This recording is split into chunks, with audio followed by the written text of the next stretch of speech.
Kirsty, thank you so much for taking the time out of your very busy schedule at PAX, I imagine. Let's start with what's on the show floor here. Pokemon Let's Go is the next mainline Pokemon entry after Pokemon Sun and Moon. It is the first big game after that release on 3DS. What kind of response have you seen from people that have played mainline Pokemon entries previously coming to Let's Go? Well, it's been great to see a really big variety of people come and play Pokemon Let's Go Pikachu and Let's Go Eevee. We're seeing people that may have played Sun and Moon as their first Pokemon experience, but then equally also seeing people that did play Pokemon Red, Pokemon Blue and Pokemon Yellow. Right. So you've got a really big breadth of experience of people that are playing, and what they feel is they feel quite familiar in that world because you've got the Pokemon Go similar catching mechanics. Yes. So from playing, if they've played Pokemon Go or from playing Pokemon Go, that feels familiar. But then the exploration and the world and, you know, the, I guess, RPG elements feel familiar to them from those previous mainline experiences. Also on the show floor is Super Smash Bros. Ultimate. This is the first game after Super Smash Bros. For Wii U and for 3DS. More recently, through my work with New Game Plus and with Couch Warriors, I've seen plenty of opportunities where Nintendo has taken to, or locally, to kind of invest in these communities, these competitive communities around Splatoon and Pokken Tournament DX and ARMS. Do you think that that will kind of play into what people see in Super Smash Bros. Ultimate after release?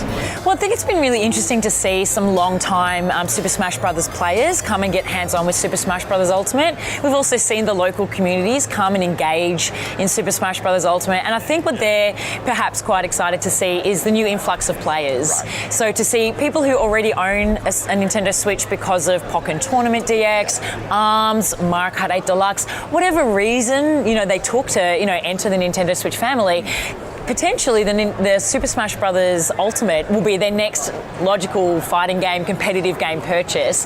And these people may then choose to engage in local communities, be they competitive communities or just their local Nintendo family, Nintendo Switch community, which is, you know, potentially a good thing to see more players and more different experiences come into the fold. And as far as people playing the game here at PAX, what are you hearing from them as far as how the game feels to play? It's been really interesting. I try and always ask everyone who comes to the booth, what was your first Super Smash Bros. Experience?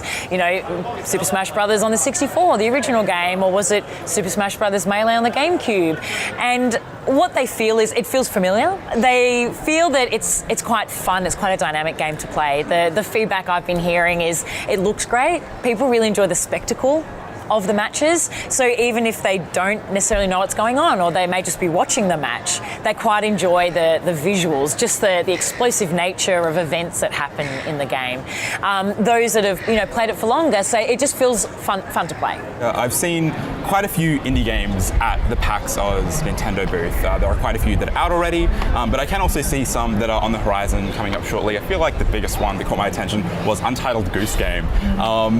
I feel like when people are talking about Nintendo consoles, obviously the big names that come to the forefront are stuff like Mario and Zelda, these franchises that people really rally around.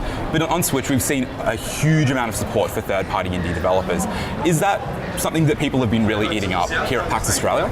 I think people are really excited to see the local development stuff at PAX. Right. I think, you know, there is that real desire to see Australian-developed games, and it's been great that we've been able to feature Australian-developed games, incling Untitled Goose Game. Yeah. So people want to see the breadth of experiences that they can have on Nintendo Switch. So it isn't, like you said, there are those mainline titles. We've got Pokemon Let's Go Pikachu and Pokemon Let's Go Eevee. We've got Super Smash Bros. Ultimate. But you can have so many different experiences with Nintendo Switch, not just handheld and TV mode, but these indie games and these, you know, locally developed games, just kind of show, again, another side to Nintendo Switch. I guess moving on from Nintendo Switch, recently we've had Luigi's Mansion come out, we've seen WarioWare Gold. Moving forward, I think we're seeing the 3DS get all of the support, and with some of the games that are on the horizon, what do you think are some of the biggest points for people maybe looking to Christmas that haven't actually gotten onto the 3DS sort of platform system, those systems yet? Why should they sort of jump in now? Well, I guess the major strength of the Nintendo 3DS family of systems is, number one, there's so much choice in that family. Yep. So you've got the new Nintendo 2DS XL, which is a really great entry point. You know, it's got the nice price point. It's got the no 3D as well, which is important for younger children, and also just for people that are conscious of using the 3D, whether they use it or not, whether that forms part of their purchasing decision. But then you've got also the new Nintendo 3DS XL, which has got that extra large screen. It's got the 3D capabilities.